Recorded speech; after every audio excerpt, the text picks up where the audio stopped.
फहीमा और हारिस दोनों होटल के डाइनिंग हॉल में आ गए थे। कोने की एक खाली मेज पर दोनों बैठ गए। हारिस ने मुअद्दब वेट्रेस को कॉफी लाने का हुक्म दिया। फहीमा ने उससे पूछना चाहा, आपका ताल्लुक? हारिस ने उसकी बात काटते हुए कहा, मुझे आज तक मालूम नहीं हो सका कि इसका मुकम्मल जवाब क्या है। मेरी माँ इसराइल नैयाद थी और बाप इराक का रहने वाला था। बुजुर्गों ने बताया था कि उनकी मुलाकात किसी अस्पताल में हुई थी जहाँ मेरी माँ नर्स थी और दोनों ने शादी कर ली। जब मेरी उम्र 2 साल थी तो मेरी माँ मर गई और जब 15 साल हुई तो बाप मर गया। बचपन ही में मेरे वालिद मुझे यहाँ लंदन में ले आए थे। यहाँ मामूली बिजनेस है और मैंने हाल ही में तारीख में मास्टर डिग्री कर ली है। अब आगे पढ़ने का इरादा है। मुझे मेरे बाप ने बगदाद की बहुत कहानियां सुनाई हैं। जिस मोहल्ले में वो पैदा हुआ, जहाँ वो पला बढ़ा। मेरा बहुत जी चाहता है बगदाद जाने को, लेकिन अफसोस के नहीं जा सकता क्योंकि मैं इसराइल में पैदा हुआ था और ब्रिटिश पासपोर्ट रखने के बावजूद शायद इराकी मुझे वीजा देना पसंद न करें। आखिरी बात कहते हुए उसका लहजा बड़ा गमगीन था। उसने बगदाद के गली कूचों का जिक्र इस अंदाज में फहीमा से किया था कि उसके लिए समझना मुश्किल हो रहा था कि ये नौजवान सिर्फ मालूमात की बुनियाद पर ऐसा कह रहा है या वाकई उसने बगदाद देखा है। वजह कुछ भी रही हो, इस बात का अंदाजा फहीमा को बखूबी हो चला था कि हारिस को बगदाद से बहुत मोहब्बत है और वो इराक को पसंद करता है। पहली ही मुलाकात में फहीमा ने भी मुकम्मल तारुफ करवा दिया था। जब उसने हॉस्टल में दाखिले की मुश्किल से आगाह किया तो उसने चुटकी बजाते हुए कहा कि ये उसके लिए कोई मसला नहीं और वो आज ही उसका ये मसला हल कर देगा। हारिस ने कहा, तुम्हारे कॉलेज से सिर्फ 15 मिनट की ड्राइव पर एक अपार्टमेंट में जगह मिल सकती है। फहीमा ने कहा, लेकिन मैं अकेली शायद इतना किराया न अदा कर सकूं। हारिस ने कहा, भाई अकेली क्यों? यहाँ 3-4 लड़कियां या लड़के मिलकर ऐसे अपार्टमेंट किराए पर लेते हैं। 3 बेडरूम का अपार्टमेंट है। 2 लड़कियां वहां पहले से रहती हैं। दोनों बैरूत की रहने वाली हैं और एक शायद पढ़ती है और दूसरी जॉब करती है। मैं इन्हें अच्छी तरह जानता हूं कि इनमें से एक यानी मलिहा जो जॉब करती है मेरे एक कजन की दोस्त है। दोनों शायद जल्दी शादी कर लें। अगर तुम पसंद करो तो उनसे मिल लो। मेरे ख्याल से इससे बेहतर जगह शायद तुम्हें लंदन में न मिले। हारिस की चर्ब जबानी के पीछे मोसाद की तरबियत मौजूद थी। अजनबी से बेतकल्लुफ होना, ऐसे संकी और नरगिसियत पसंद लोगों को जो आदम बेजार हों अपना दोस्त बनाना उनकी ट्रेनिंग का बुनियादी हिस्सा था। उन्हें यही बताया और सिखाया जाता कि इंसान में वो कौन कौन सी कमजोरियां हैं जिन्हें एक्सप्लॉइट करके उनसे दोस्ती की जा सकती है। उन्हें अपने करीब लाया जा सकता है और इतना करीब के फिर अगर वो दूर होना भी चाहें तो ना हो सकें। फहीमा तो मॉडर्न ख्यालात की आजाद मनुष्य लड़की थी। अगर उसकी जगह अरब की कोई रिवायत पसंद खातून भी होती तो उसके साथ इतनी बेतकल्लुफ हो जाती। कॉफी पीने के बाद फहीमा उसकी कार में सवार लंदन के उस निवाही इलाके की तरफ जा रही थी जहां उसके मसाइल का हल मौजूद था। उसने कार में रखी दूसरी ऐनक लगा ली थी और सारे रास्ते फहीमा के साथ इस तरह बेतकल्लुफी और अपनायत से बातें करता रहा था कि जब वो 1 घंटे की ड्राइव के बाद मंजिल मकसूद पर पहुंचे तो दोनों की दोस्ती मोहब्बत में तब्दील हो चुकी हो। जिस अपार्टमेंट में हारिस उसे लाया था ये लंदन में मौजूद मोसाद के बहुत से सेफ हाउसेज में से एक सेफ हाउस था। फहीमा को इस बात का एहसास ही न हो सका कि उससे टकराने से पहले मोसाद के मुस्तैद एजेंटों ने उसके मुताल्लिक तकरीबन तमाम मालूमात इकट्ठी कर ली थी। इन मालूमात में उसकी पैदाइश से आज तक के वाकयात, उसका तालीमी रिकॉर्ड, आदतें, दोस्तियां, मोहब्बतें, नफरतें, सब कुछ शामिल था। लंदन में उसकी मतलूबा जरूरियात को मद्देनजर रखते हुए मोसाद ने मुकम्मल प्लान तैयार किया था। बाकायदा एक मंसूबा तैयार किया गया था जिसमें हारिस ने मरकजी किरदार अदा करना था। इस मंसूबे को अमली जामा पहनाने के लिए एक अपार्टमेंट में मोसाद की 2 एजेंट लड़कियों को रखा गया था। ऐसे अपार्टमेंट दुनिया के बेशतर ममालिक में मोसाद के पास हमेशा मौजूद रहते हैं, जिन्हें जरूरत पड़ने पर मुख्तलिफ मकासद के लिए इस्तेमाल किया जाता है। मंसूबे के मुताबिक वीकेंड होने की वजह से मलिहा घर पर ही मौजूद थी, जबकि उसकी साथी किसी दोस्त के साथ शॉपिंग करने गई थी। उसने बड़ी गर्मजोशी से फहीमा को वेलकम कहा था और अपार्टमेंट के किराए में उसका हिस्सा इतना कम बताया था कि फहीमा ने फौरन हाँ कर दी। मोसाद को उसकी हिस्ट्री शीट से इल्म हुआ था कि ये ख्वाब देखने वाली लड़की है। दौलत इसकी कमजोरी है। बगदाद में भी बड़े बड़े दौलतमंद घरानों के लड़के उसके गिर्द मंडलाया करते थे। शराब और दूसरी खबासतें उसके लिए कोई नई बात नहीं थी। गो कि वो आदतन शराब नहीं पीती थी, लेकिन बगदाद की मॉडर्न फैमिली की लड़की होने के सबब उसे मायूब भी ख्याल नहीं करती थी। मोसाद के लिए तो फहीमा की शक्ल में बिल्ली के भागों छींका टूटा था। उन्हें इस चिड़िया को फांसने के लिए कुछ ज्यादा ज्यादा जोर नहीं लगाना पड़ा था। शाम तक हारिस उसके साथ रहा। होटल से वो हारिस के साथ ही जाकर अपना सामान ले आई थी। उसने इस दरमियान सैकड़ों मर्तबा हारिस का शुक्रिया अदा कर दिया था। डिनर हारिस ने इन तीनों को अपनी तरफ से दिया था, अपनी प्यारी दोस्त फहीमा के मसाइल हल होने की खुशी में। उसने 5 स्टार होटल के डाइनिंग हॉल में खाने से पहले वाइन के पैग तीनों के साथ टकराते हुए कहा, फहीमा के मसाइल हल होने की खुशी में। फहीमा ने वाइन लेने में जरा हिचकिचाहट भी न दिखाई। इस बात का उसे अंदाजा हो गया था कि ये लोग भी उसकी तरह आदि शराब नोश नहीं हैं, बस कभी कभी अच्छे मौके पर एक आध पैग लगाने वाले ही हैं। अब तक दोनों लड़कियां फहीमा को इस बात का एहसास दिला चुकी थीं कि वो बिलादे अरब की सबसे ज्यादा खुशकिस्मत लड़की है, जिसने हारिस जैसे रईसजादे को पहली ही नजर में घायल कर दिया है। और हारिस से ज्यादा नफीस और अमीर नौजवान उसे सारे यूरोप और अरब में नहीं मिलेगा। जिस बेतकल्लुफी से डिनर पर हारिस ने पाउंड लुटाए थे, उसके बाद तो फहीमा खुद को सुरैया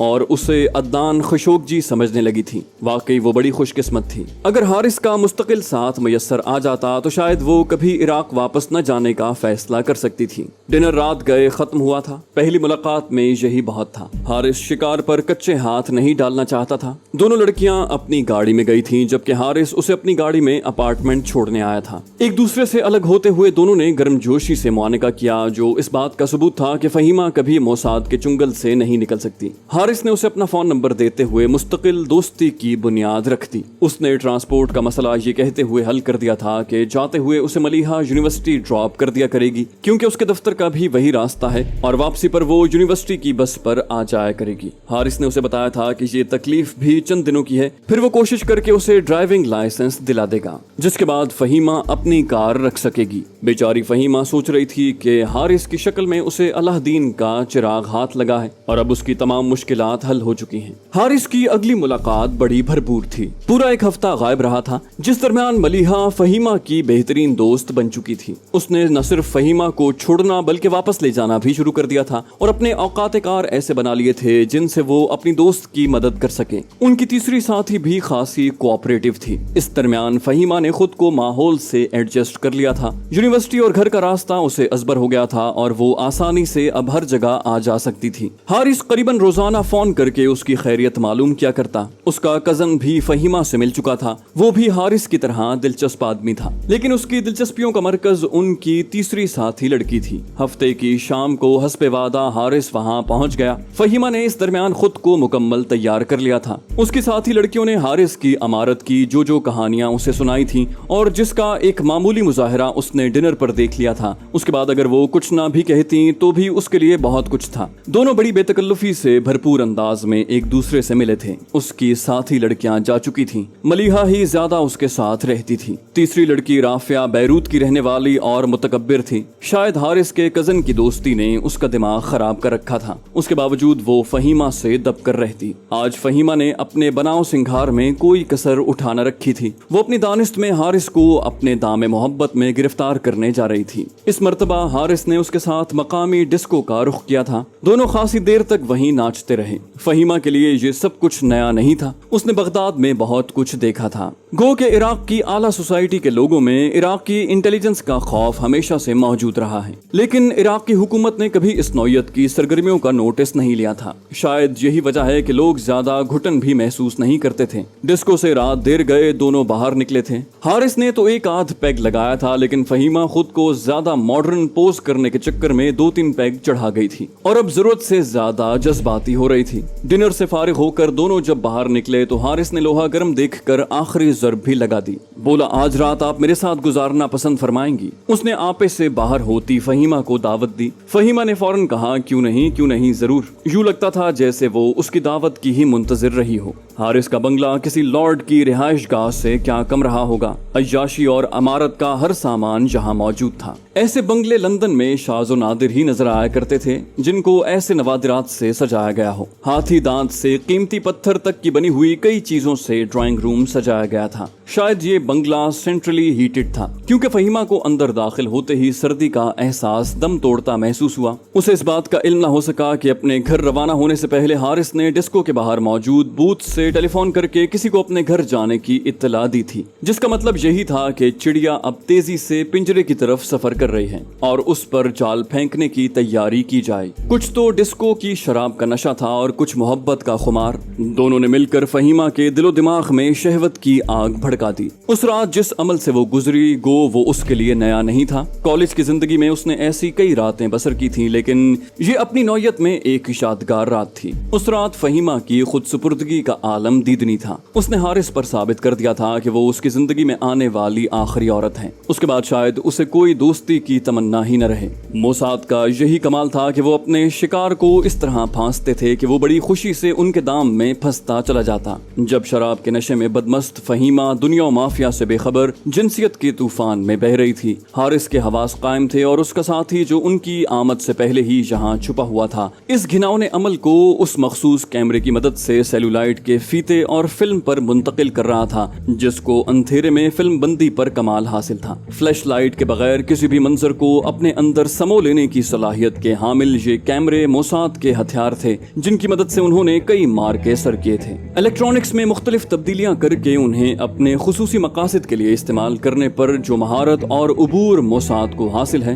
वो शायद ही दुनिया की किसी और इंटेलिजेंस को हासिल रहा हो। ये इब्तिदा थी। उसके बाद तो जैसे फहीमा की आदत बन गई, हारिस ने उसे महंगी शॉपिंग की आदत डाल दी। लंदन के महंगे स्टोर्स के दरवाजे एक एक करके उस पर खुलने लगे। फहीमा खुद को अब हारिस के बगैर अधूरा समझने लगी थी। उसका आना जाना अपनी एम्बेसी में लगा रहता। उसके बाप और भाइयों की वजह से एम्बेसी के लोग उसको जानते थे और जिस्मानी खद्दोखाल और आजाद ख्याली के सबब वो बेशतर के दिलों में बस चुकी थी। दिन हफ्तों और हफ्ते महीनों में बदले। अपार्टमेंट में उसका कयाम बराए नाम ही था। उसकी ज्यादा रातें हारिस के घर पर उसके पहलू में गुजरती। उस रोज भी वो खुद कार चलाती हारिस के घर की तरफ जा रही थी। हारिस की कोशिशों से उसे ड्राइविंग लाइसेंस भी मिल गया था। हालांकि यहाँ ड्राइविंग का इम्तिहान पास करना जुए शीर लाने से कम नहीं था। आज वो हारिस के यहाँ पहुंची तो खिलाफ तवक्को हारिस को परेशान पाया। उसने दोनों बाहें हारिस के गले में हमायल करते हुए उसकी आंखों में झांका। खैरियत? हारिस का लहजा बहुत संजीदा था। बोला, नहीं फहीमा, मुझे अफसोस है कि मेरी वजह से तुम भी शायद मुसीबत में न फंस जाओ। फहीमा ने बेतकल्लुफी का मुजाहिरा करते हुए कहा, तुम्हारी वजह से मुझे जहन्नम में भी जाना पड़े तो सौदा महंगा नहीं। हारिस ने कहा, फहीमा, मामला बहुत सीरियस है। मुझे समझ नहीं आता कि तुम्हें क्या बताऊं और कैसे बताऊं। उसने खुद को आहिस्तगी से फहीमा से अलग करते हुए कहा। फहीमा बोली, अब कह भी डालो, क्या सस्पेंस फैला रहे हो? सारे मूड का बेड़ा गर्क कर दिया। हारिस ने बिलाखिर कहना शुरू किया, 3-4 रोज से मुझे कोई शख्स मुलाकात के लिए कह रहा है, लेकिन मैं किसी अजनबी से कैसे मिल सकता हूँ? मैंने उसे कहा कि जब तक वो अपना तारुफ नहीं करवाएगा तब तक मैं उससे मुलाकात नहीं कर सकता, जबकि वो मिलने के बाद ही तारुफ करवाने पर बजिद था। खैर, मैंने इनकार कर दिया। परसों जब मैं वापस लौटा तो एक लिफाफा मेरे नाम का यहाँ मौजूद था। जब मैंने खोला तो तुम मेरी हालत का शायद अंदाजा न कर सको। फहीमा ने बेचैनी से पूछा, क्या था इसमें? हारिस बोला, तुम खुद ही देख लो। ये कहते हुए उसने करीब ही अलमारी में रखा एक लिफाफा निकाल कर उसकी तरफ बढ़ा दिया। फहीमा ने कपकपाते हाथों से उसमें मौजूद तस्वीर देखना शुरू की। जैसे जैसे वो तस्वीर देख रही थी, उसके चेहरे का रंग बदलने लगा था। खौफ के मारे उसको अपने बदन से जान निकलती दिखाई दे रही थी। दोनों हाल ही में 1 हफ्ते की छुट्टियां इकट्ठे साहिल समंदर पर गुजार कर आए थे। साहिल समंदर से उनके होटल के कमरे में गुजारी तमाम रातों की कहानियां इन तस्वीर में मौजूद थी। इस गजब की तस्वीर कशी की थी कि दुनिया का कोई एक्सपर्ट भी ये नहीं कह सकता था कि ये तस्वीर चोरी छुपे उतारी गई हैं। यूं लगता था जैसे इन्हें दोनों ने अपनी मर्जी से तैयार करवाया हो। फहीमा का रंग जर्द पड़ने लगा। उफ मेरे खुदाया, ये क्या मुसीबत आ गई। तस्वीर उसके हाथ से नीचे गिर पड़ी। हारिस ने कहा, हौसला करो फहीमा, कोई रास्ता निकल आएगा। मुझे तो खुद समझ नहीं आ रही कि ये क्या हो गया है। मुझे अपनी परवाह नहीं, लेकिन खुदा न खास्ता अगर तुम्हारी हुकूमत को इस बात की भिनक भी पड़ गई कि तुम्हारे ताल्लुकात किसी इसराइली जवान से हैं, तो तुम जानती हो कि तुम्हारे सारे खानदान को किस अजाब से गुजरना पड़ेगा। और खुद तुम, ओ मेरे खुदा, जाने ये किस हराम खोर की हरकत है और वो क्या चाहता है। फहीमा, मैं इराक की इंटेलिजेंस को तुमसे ज्यादा जानता हूँ। ये लोग दरिंदे हैं, दरिंदे, तुम्हारी बोटियां नोच डालेंगे। वो बड़ी मक्कारी से फहीमा को आने वाले काम के लिए शौरी तौर पर आमादा कर रहा था। चंद मिनट में ही फहीमा को समझ आ गई कि जिस शख्स ने भी ये काम किया है वो न सिर्फ उसकी बल्कि उसके सारे खानदान की जिंदगियां बर्बाद कर सकता है। इराक की इंटेलिजेंस का इससे ज्यादा इल्म और किसे हो सकता था। वो जानती थी कि किसी इसराइली नौजवान के साथ किसी इराकी लड़की के जिनसी मरासिम की सजा कितनी अजियतनाक हो सकती है, शायद उसके तसव्वुर से भी ज्यादा भयानक। बिलाखिर उसने हौसला करके हारिस से पूछा क्या चाहता है वो। हारिस ने कहा यही बताने के लिए वो हमसे मिलना चाहता है। हारिस ने ड्रामे के अगले एक्ट की तैयारी का स्टार्ट लिया। वो लोग फहीमा के लिए किसी कमजोरी की गुंजाइश नहीं छोड़ सकते थे। उनकी अदाकारी और प्लानिंग काबिले दाद थी। फहीमा बोली हारिस मेरा तो दिल घबरा रहा है। हारिस बोला तुम बेफिक्र रहो, मेरे जीते जी तुम पर कोई मुसीबत नहीं आ सकती। मैंने पता करवा लिया है, ये शख्स बड़ा चालाक मालूम होता है क्योंकि ये टेलीफोन बूथ का नंबर है और ये शख्स यहाँ हमारा पैगाम मिलने पर चला आएगा। पहले मैंने उसके लिए किसी प्राइवेट सुराग रसां की खिदमत हासिल करने के मुतालिक सोचा था, लेकिन अब मैंने इरादा बदल दिया है। फहीमा मैं नहीं चाहता कि इस बात का किसी दूसरे शख्स को इल्म हो। तुम नहीं जानती कि अगर ये इत्तला इराक के सिफारत खाने को पहुंच गई तो वो उफ मेरे खुदा फहीमा हमें इसकी कुछ भी कीमत अदा करनी पड़े, कुछ भी। फहीमा को अब हारिस की फिक्र होने लगी थी। वो उसकी परेशानी शायद बर्दाश्त नहीं कर सका था और आपे से बाहर हो रहा था। बिलाखिर हारिस ने कहा मैं बुलाता हूँ इसे, आखिर बात कर लेने में क्या हर्ज है, जरा मैं भी तो देखूं इस जाते शरीफ को। फहीमा की आवाज किसी कुएं से आती महसूस हुई। ठीक है, हारिस उसकी ढारस बंधाने के लिए हर मुमकिन तरीका इस्तेमाल कर रहा था, जबकि फहीमा को खुद से ज्यादा उसकी फिक्र दामनगीर थी। दोनों ने अपने हवास कायम रखने के लिए शराब का सहारा लिया और अब उन्हें बेचैनी से 6 बजे का इंतजार था। 6 बजे हारिस ने फोन किया और 15-20 मिनट बाद इत्तलाई घंटी बजी। इस दरमियान फहीमा ने हारिस को पिस्तौल अपनी जैकेट की जेब में रखते हुए देख लिया था। ये क्या कर रहे हो? वो घबरा गई। हारिस बोला मैं इस हरामी का खात्मा कर दूंगा। फहीमा मुझे अपनी परवाह नहीं है, मुझे मर जाना कबूल है, लेकिन मैं तुम्हारा दुख बर्दाश्त नहीं कर सकता। हारिस ने रूहान सी आवाज में कहा तो फहीमा को अपना दिल डूबता महसूस हुआ। फहीमा बोली नहीं हारिस, खुदा के लिए ये गलती मत करना, कहीं हम एक मुसीबत से बचते दूसरी मुसीबत में न फंस जाएं। उसने जबरदस्ती हारिस के हाथ से पिस्तौल लेकर दोबारा उस जगह दराज में रख दिया था। हारिस के दरवाजा खोलने पर उन्हें एक दराज कद शक्ल दिखाई दी। आने वाला शक्ल से खासा मुअज़्ज़ज़ दिखाई दिया। उसने बेतकल्लुफी से हारिस की तरफ हाथ बढ़ाते हुए कहा मेरा नाम डेविड है, लेकिन ये सही नाम नहीं है। बहरहाल आप मुझे इस नाम से मुखातिब कर सकते हैं। हारिस ने उससे हाथ मिलाना भी पसंद न किया।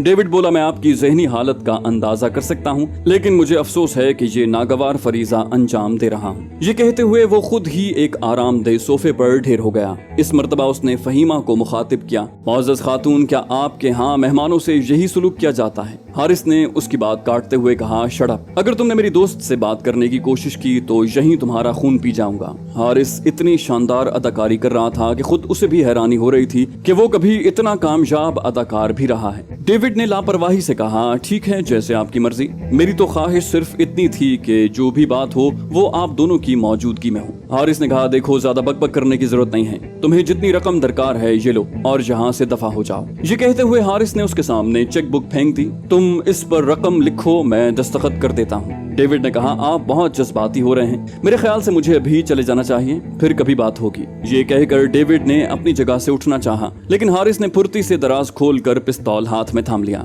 उसने गुस्से से चिल्लाते हुए कहा मैं तुम्हें जान से मार डालूंगा। डेविड ने मस्खरे की तरह झुकते हुए अपनी गर्दन झुका दी, बिल्कुल बड़े शौक से, और फिर खड़ा हो गया। बोला मिस्टर हारिस, या तो आप बेवकूफ हैं या फिर आपका जहन माउफ हो गया है। मैंने आपको तस्वीर भेजी हैं, उनके नेगेटिव नहीं। और हाँ, मेरा ताल्लुक किसी लुच्चे लफंगे ग्रुप से नहीं है, एक इंटेलिजेंस एजेंसी से है और मैं यहाँ झक मारने नहीं आया। गो कि उसने अपनी एजेंसी या मुल्क का नाम नहीं बताया था, लेकिन फहीमा को अच्छी तरह समझ आ गई थी कि वो कौन है। उसने महसूस किया कि हारिस भी कुछ घबरा गया है। डेविड ने कहा देखो मिस्टर हारिस, तुम दोनों समझदार हो और तुम्हें हमारे साथ ताउन करना होगा। अगर तुम अपनी महबूबा की सलामती चाहते हो तो चुपचाप हमारा कहना मानते जाओ। मैं सिर्फ एक शरीफाना वादा कर सकता हूँ कि आपकी दोस्त से हम कभी उसकी इस्तेदाद से ज्यादा काम नहीं लेंगे। इससे ज्यादा कोई वादा नहीं कर सकता। डेविड का लहजा खासा गंभीर था। हारिस ने चिढ़कर कहा मुझे समझ नहीं आती हम तुम्हारे लिए क्या कर सकते हैं। जाहिर है हम कोई गैर कानूनी काम नहीं करेंगे। डेविड ने कहा, मैं कोई गैर कानूनी काम नहीं कह रहा।